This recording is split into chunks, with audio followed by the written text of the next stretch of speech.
Урматтуу мекендештер, өткөндө мен Эрнест Кыязов менен маек кургандан соң, мына өзүңөр көрүп атасыңар, бийликтин фейктери, жалган жалалар менен мен эле эмес, менин үй бүлөмө атака башташты да. Туура, көңүл бурбай койсо болот эле, бирок Ош окуясына байланыштуу гуманитардык жардам боюнча Жылдыз Жолдошова ошол гуманитардык жардамды жеп койду деген сөздөн кийин, албетте мен өзүмдүн оюму айтып коюшум керек. Урматтуу президент мырза, Садыр Нуркожоевич,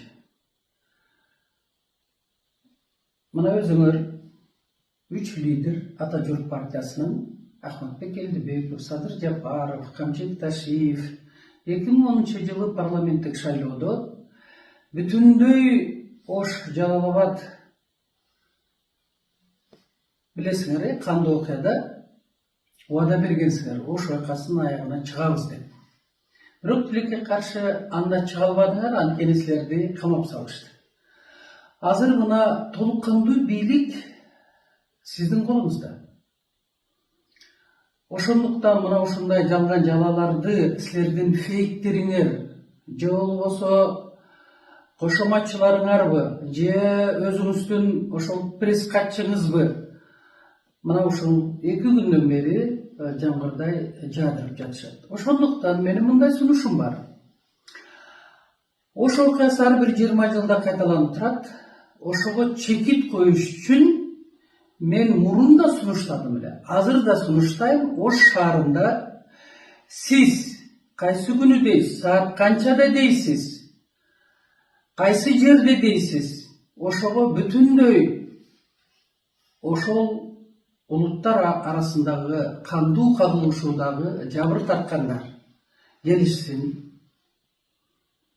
Сиз өзүңүз барып ошол 3 лидердагы Камчет Ташиевди, Ахматбек Элдибековичти келсин. Убактылуу өкмөттүн 14 мүчөсү Роза Исаковна баш болуп ал да келсин. Ошондой эле Курманбек Бакиев, мурунку президент Бакиевтердин баары келсин. И Айгүл Рыскулова деген мурунку соцзащитанын министри гуманитардык жардамды бөлүштүргөн ошол айымдар келсин дагы. Биз ачык элдик сотту өткөрөлү. Мына ошондо ким Ош окуясына күнөөлүү? Ким эмне себептен Ош окуясын баштады? Эмнеге кыргыз, өзбек, жөнөкөй карапайым элдин балдары курмандыкка, шейиттикке кетти? Мыкаачылык менен өлтүрүлүштү.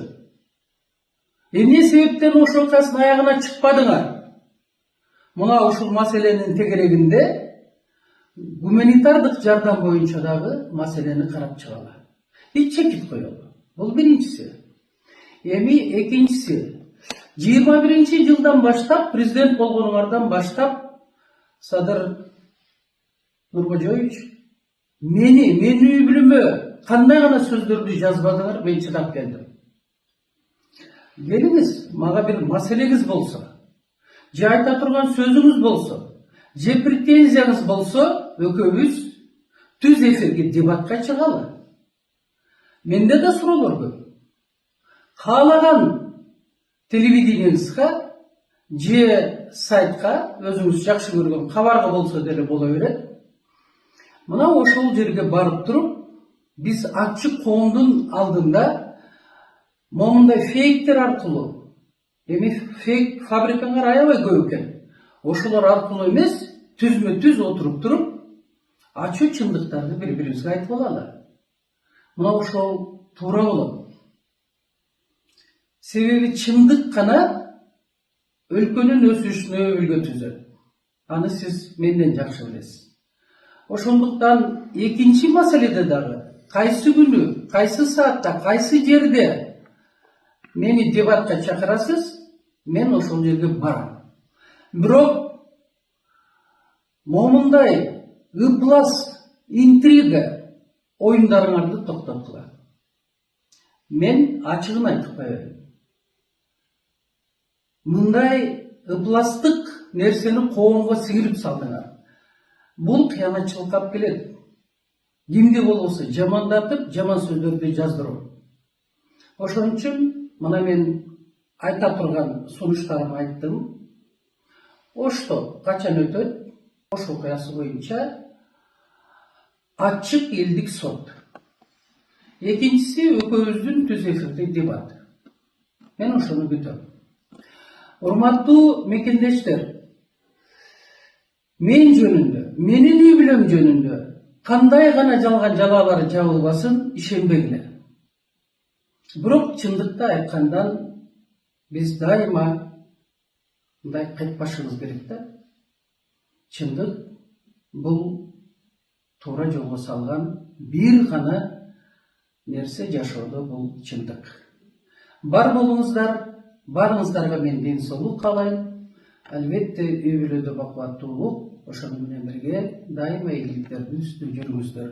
Сиздерди урматтап, Жылдызкай Жолдошова, Кыргыз Республикасынын Жогорку Кеңешинин 5-чакырылышынын депутаты. Бар болуңуздар.